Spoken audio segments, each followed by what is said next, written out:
Hello guys, नमस्ते। उम्मीद करती हूँ आप सभी बहुत अच्छे होंगे। मैं भी बहुत अच्छी हूँ।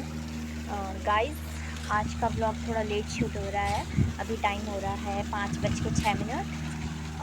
सुबह से मैं आपके साथ ब्लॉग शेयर नहीं कर पाई क्योंकि थोड़ा तबीयत भी ठीक नहीं थी। सुबह से मौसम बदलने के कारण जुकाम बुखार थोड़ा लो था। तो अभी मुझे टाइम मिला है और थोड़ा बेटर फील कर रही हूँ, इसलिए मैं आपके साथ ब्लॉग शेयर कर रही हूँ गाइस। तो अभी मैं आपको दिखाने वाली हूँ हमारी मतलब गढ़वाल गढ़वाल में तो क्या बोलूँ मैं, कोटद्वार में हम रहते हैं। तो यहाँ पे मम्मी ने मतलब थोड़ा बहुत अपने काम वगैरह, कामकाजी औरतें बोलते हैं ना गाँव की, तो वो अभी जाता नहीं है इन लोगों में से। तो मम्मी को अपना टाइम पास के लिए खेती बाड़ी, हमारी मतलब डायरी भी थी पहले बहुत बड़ी, अब तो कम हो गई है। तो पहले बहुत बड़ी हुआ करती थी। मेरी मम्मी को बहुत अच्छा लगता है मतलब ऐसे काम करना। मेरी मम्मी चमोली से हैं, पोगठा से। तो उधर की लेडीज़ में क्या होता है, वो उन्होंने खाली बैठना कभी नहीं सीखा होता है। मतलब बोला जाता है उधर हमारे गाँव उधर पे आगर जवाड़ी में भी मतलब औरतें बहुत ज़्यादा मतलब काम वाली होती हैं। उन्हें ये नहीं होता है कि जैसे हमारे दिल्ली, कोटद्वार, देहरादून, ये भी उत्तराखंड में है। मतलब दिल्ली तो नहीं है, सॉरी, बट कोटद्वार उत्तराखंड, कोटद्वार हो गया, देहरादून हो गया, ये उत्तराखंड में है। तो यहाँ पे तो क्या होता है, जैसे लेडीज़ काफ़ी मतलब उन पे फैसिलिटीज़ होती हैं, सब कुछ होता है। तो वो इतना नहीं करती हैं, करती भी होंगी थोड़ा आगे, क्यारी वगैरह बनाती हैं, साग सब्ज़ी अपने लिए। और अच्छा भी है, जब सुविधा है तो अच्छा भी है। पर जो ये लेडीज़ होती हैं गाँव की, जो मतलब अब बोलते हैं ना, ये जनरेशन एक टाइम के बाद हो गई मतलब ख़त्म। ये लास्ट जनरेशन है हमारी जो इतनी सीधी सादी जनरेशन है, क्योंकि इसके बाद जो हम हैं, हम बनेंगे तो हमें नहीं लगता हम इतने सीधे हैं या इतने अच्छे हैं, इतने इनोसेंट हैं। तो ये जनरेशन हमारी जो है, जैसे मेरी मम्मी है, मेरी बुआ लोग हैं, मेरी ताई चाची, ये बहुत प्यारी जनरेशन है गाइस, बहुत इनोसेंट लोग हैं। तो इन लोगों में क्या होता है, खाली बैठना इन्होंने नहीं सीखा होता है। ये कुछ ना कुछ काम करते रहते हैं। जैसे मेरी मम्मी है, वो गाय का पूरा काम जानती हैं, खेती बाड़ी का पूरा काम जानती है, घर संभालना हो गया। और ऐसा नहीं है कि पैसा कमाना नहीं जानती है, वो पैसा कमाना भी बहुत अच्छे से जानती हैं। तो अभी मैं बस आपके साथ वही छोटे से 2-3 शूट थोड़ा शेयर करूँगी आपके साथ थोड़े से।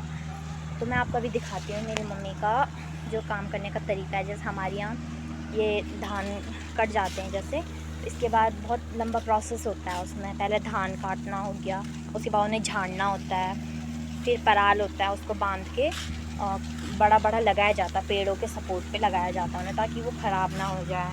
तब गाय को, जैसे होता है ना, छोटे छोटे बच्चे होते हैं, बाछे होते हैं, तो कभी ऐसा होता है, कभी तबीयत ठीक नहीं रही, बहुत ज़्यादा ठंडा हो गया कभी, तो ऐसा होता है कि खाना दिया, उसके बाद थोड़ा उन्हें दे दिया। इससे भी उन पर थोड़ी गर्मी बनी रहती है और बचत होती है इसमें। गाय को भी ये अच्छा लगता है। हमारी एक गाय है, उसे अगर आप तीनों टाइम पराल दे दो ना, तो वो बहुत खुश रहती है, वो खा लेती है। मतलब वो फिर तुम्हें घास भी नहीं मांगेगी तुमसे दोबारा, लेकिन देना तो पड़ता है। तो मैं आपसे इसे शेयर कर देती हूँ, बहुत ज़्यादा नहीं बोल दिया मैंने कुछ। तो ये मेरी मम्मी है। जैसे मैंने आपको बताया था ना कि पहले धान कटाई होती है, फिर होता है उसको झाड़ना, पराल बांधना, फिर होता है ये लास्ट प्रोसेस होता है। इसके बाद ये जो अनाज है ये अंदर जाता है। तो ये मेरी मम्मी कूलर के हवा लगा रही है, कूलर के थ्रू ना, क्योंकि हवा तो आजकल चल नहीं रही है इतनी ज़्यादा कुछ।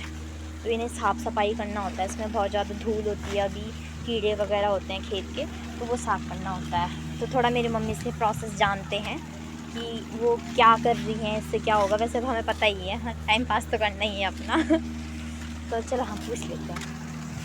माँ, क्या कर रही है तू ये? इससे क्या होगा? नहीं नहीं, तो हवा लगा, ऐसे भी तो रख सकते हैं। धूल? तो बस ये धूल के लिए हो रहा है या कुछ और बात है? धूल?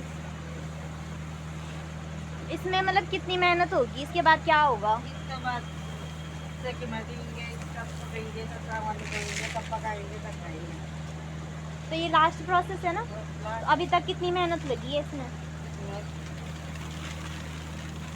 पैर डाला, टेकर लगाया, धान लगाया, तो ये ये काम करना मतलब तेरे को अच्छा लगता है या क्या है? अच्छा लगता है। क्यों, इसमें क्या अच्छा लगने जैसे इसमें क्या अच्छा इसमें तो? क्या है कि अब शरीर जो देता है, अच्छा रहता है। थोड़ा तेज बोलना। हाँ? क्या? अब शरीर अच्छा रहता है, कब टाइम पास होता है, किसी का घूमना नहीं है, फिरना नहीं है, अब शरीर स्वस्थ रहता है। अब बहुत लोगों के ये सवाल होंगे, तुम्हारी मम्मी की गढ़वाली ऐसे क्यों है? अब ऐसी गढ़वाली क्यों है मम्मी? हैं? गढ़वाली है, हम तो गढ़वाली बोलते हैं।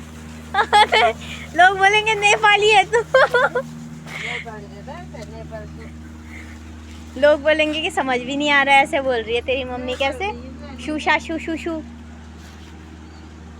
नेपाली नहीं है तू? नेपाल अच्छा रहता है, नेपाल। चलो कोई बात नहीं। तो गाइस अभी के लिए आपके साथ मैं इतना ही शेयर कर पाऊंगी, क्योंकि इससे ज़्यादा किया काम नहीं किया तो मेरी माँ मेरे कपाल डंडिया देगी। तो बाय गाइस।